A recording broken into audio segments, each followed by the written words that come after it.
tuntuni nake maka magana haɗin nan aka za a haɗa shi. Sai saurara. Karki min rashin mutunci. Ki juya min akalar gidana. Ki tuna fa gidan nan nawa ba akan dare aka ɗoro shi ba da na auro ki. Ni wannan yaro na riga na fitan masa da yarinyar da zai aura. Yar wajen ƙanina zai aura. Yar wajen Jalo zai aura. Uwa ɗaya uba ɗaya. Ba zai aure. To shi kenan mu zuba ni Ɗan yaya ta zai aura. Mu zuba magani. Zan gane shi zai kunya. aura ita ike so. Ba ke za ki ɗaura min aure ba kuma ba ke za ki zaɓa min mata. Ba ni zai abu da Mama duk kuɗa. Ni fa wannan maganar nan da kuke ban fahimci man da kuka dosa ba. Ni fa ina da wata nake so. What? Ina da wata nake so ba ta yake so. Haka ni ba za ku yi shan mai wannan ni wallahi ba na so. Ba na so gaskiya. Wajen betuwa ba ke yi ba. gaskiya ne ka saka mu a gaba kai mana To da yi da kanka auren da kanka.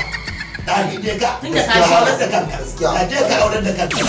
Uban da zai ma wani. ki ji yaro da rashin kunya. Ke Ni na ga koke Ni ni da na koke na zauna da yaron nan ina ni gaskiya nake ga masa shi ya dauka gaske ne.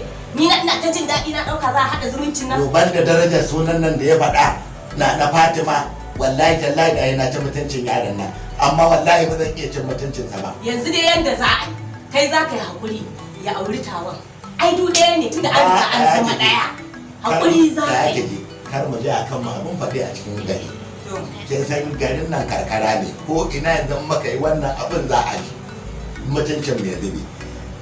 Mu goya masa baya yaro ne namiji ne kar mi ma auren dole mace ma ba a mata auren dole shi yake jawowa fitina ya'ya su shiga duniya tun da ya kayan nan ƙarƙari mu je mu yi bincike su waye iyayenta daga ina ta fito me tushenta shi ke nan a auren nan abin da yake so kar mu ce za mu takura masa ni ya auri ƴar wa na ƴar ƙanina ke ya auri ƴar yayaki kar mu yadda mu haka za mu ɓata mai rayuwa ai aure ya je ta dukan ƴar mutane kamar ya auro da ya da Allah tashi ka min shayi Ya ba ka hakuri Allah sanya kai da duk Allah ba zaba ku mana da irin wannan ba auren dole